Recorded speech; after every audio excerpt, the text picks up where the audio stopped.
연초부터 병원에서 이거저거 처리할 것들이 많아서 좀 바빴거든요. 한숨도 돌리고 머리도 좀 식히고 그리고 영상 콘텐츠도 좀 만들 겸 겸사겸사 이렇게 저 멀리 바다로 훌쩍 떠납니다.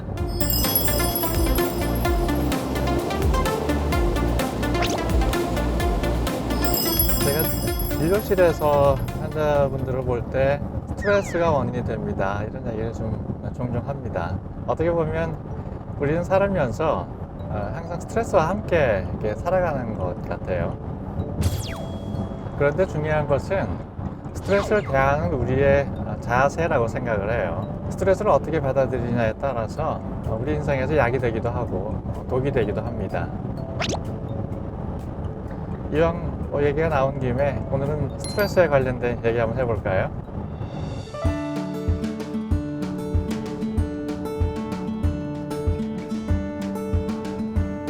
수고하세요.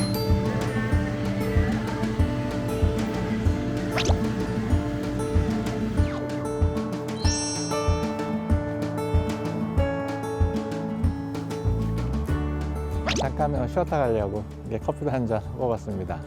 우리가 살면서 받는 걱정의 40%가 절대 일어나지 않는 것이라고 하고, 걱정의 30%는 이미 일어나서 바꿀 수 없는 것, 22%는 걱정할 필요가 없는 사소한 일이라고 합니다. 단지 4%가 내가 바꿀 수 있는 현실적인 그런 걱정이라고 합니다. 제가 진료실에서 많은 환자분들을 보면 같은 일에 대해서도 받는 스트레스의 정도가 천차만별이라는 생각을 좀 해보게 돼요. 그래서 저는 환자분들의 이야기를 잘 듣는 것이 중요하다고 생각을 합니다. 우리 몸의 여러 가지 병들이 마음에서 오는 경우가 많습니다. 이렇게 스트레스는 그때그때 해소해 주어야만이 정신적으로나 신체적으로 우리 몸에 아주 중요합니다.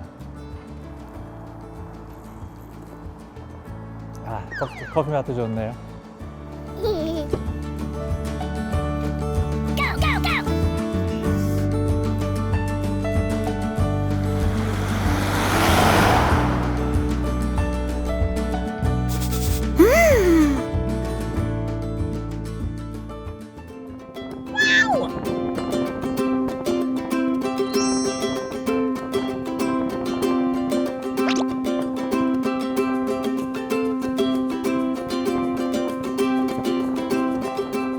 바다가 참 멋있죠.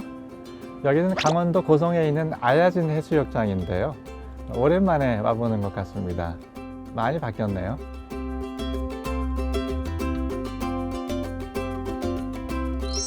환자분들의 이야기를 들어보면 의외로 많은 분들이 자신이 아픈 이유가 스트레스로 인한 것인데 그것을 모르는 경우가 많은 것 같습니다. 그런데 문제는 스트레스를 방치하는 시간이 너무 오래되면 안 된다는 거예요. 스트레스 원인이 해소되지 않으면 만성적인 스트레스로 발전이 되고 불안장애나 공황장애 같은 각종 정신질환으로 발전할 수도 있습니다. 또 스트레스로 인해서 코르티졸과 같은 스트레스 호르몬이나 아드레날린이 지속적으로 분비가 되면 체내 시스템을 망가뜨리기도 하거든요. 생각보다 스트레스가 우리에게 주는 영향은 꽤 위험합니다. 그래서 스트레스를 만병의 근원이라고도 하죠. 보통 스트레스로 인해서 신체가 영향을 받게 되면 몸의 면역 기능이 떨어져서 질병에 걸리기 쉬운 상태가 됩니다. 그런데 이보다 더 무서운 것은 따로 있는데요. 그것은 스트레스를 주는 현실로부터 벗어나기 위해서 술이나 약물에 의존해서 알코올 중독이나 약물 중독에 쉽게 빠진다는 것입니다. 그래서 스트레스가 오면 내가 지금 스트레스를 받고 있구나 하고 눈치를 채는 것이 매우 중요합니다. 아무리 건강한 사람도 스트레스가 심해지면 결국에는 지치게 됩니다. 그래서 스트레스는 가능한 초장에 빨리 눈치를 채고 우리 몸과 마음에 깊숙이 발을 못 붙이게 멀리 내쫓아야 합니다.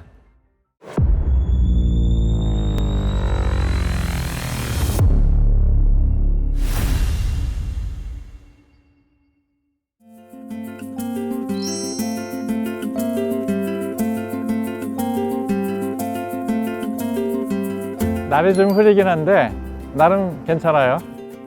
자, 그러면 스트레스란 과연 무엇일까요? 지피지기면 백전백성이라고 먼저 스트레스가 뭔지를 정확하게 알고 가는 것이 필요합니다. 미국의 심리학자인 리처드 라자루스는 스트레스를 인간이 심리적 혹은 신체적으로 감당하기 어려운 상황에 처했을 때 느끼는 불안과 위협의 감정이라고 설명했습니다. 아마도 대다수의 현대인들은 직장, 학교, 가정에서 경험하는 그 모두 힘들고 어려운 경험들을 거의 매일 감당하며 살아가고 있을 거예요. 우리 모두에게는 이 모든 것들이 스트레스의 원인이 됩니다. 그런데 여기서 구분해야 할 것이 있는데요.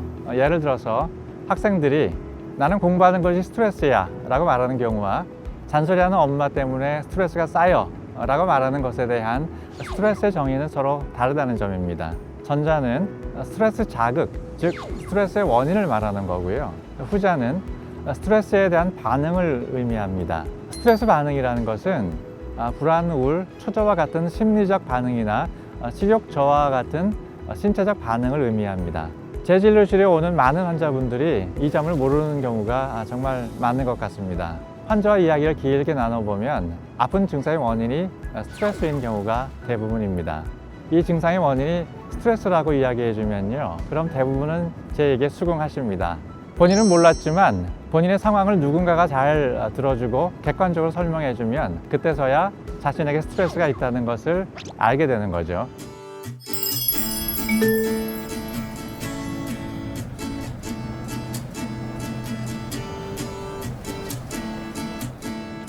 바다 뷰가 참 좋죠.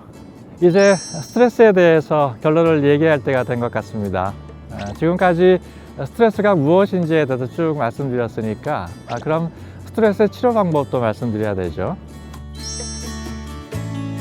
결론부터 말씀을 드리면 제 생각에는 스트레스는 완치라는 개념은 없는 것 같습니다. 기나긴 인생길에서 우리에게 스트레스를 주는 그 많은 일들을 겪지 않고 살아갈 수 있는 사람은 아무도 없으니까 그렇겠죠. 그래서 저는 스트레스는 치료의 개념보다는 관리의 개념으로 접근을 해야 된다고 생각을 합니다.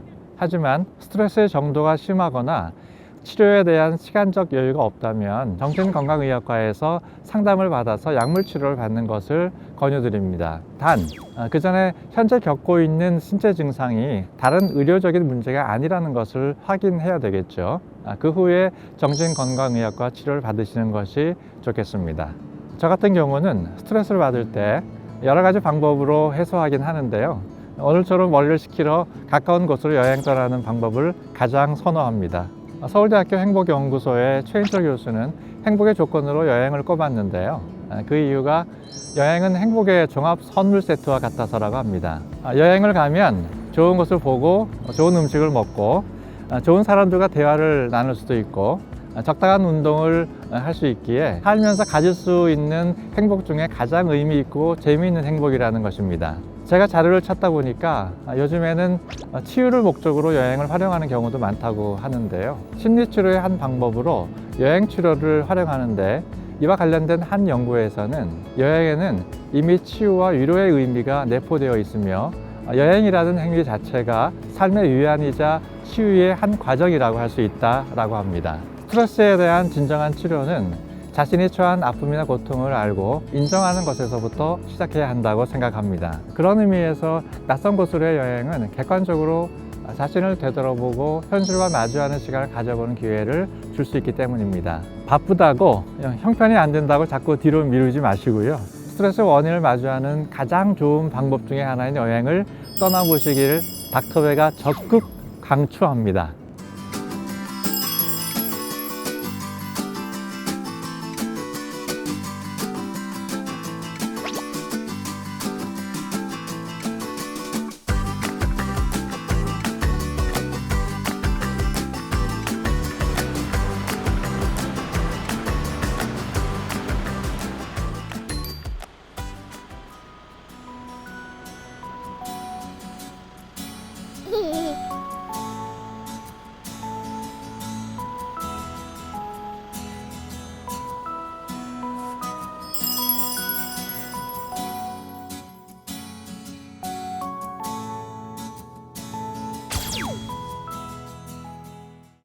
어떻게 말을 할 수가 없네요.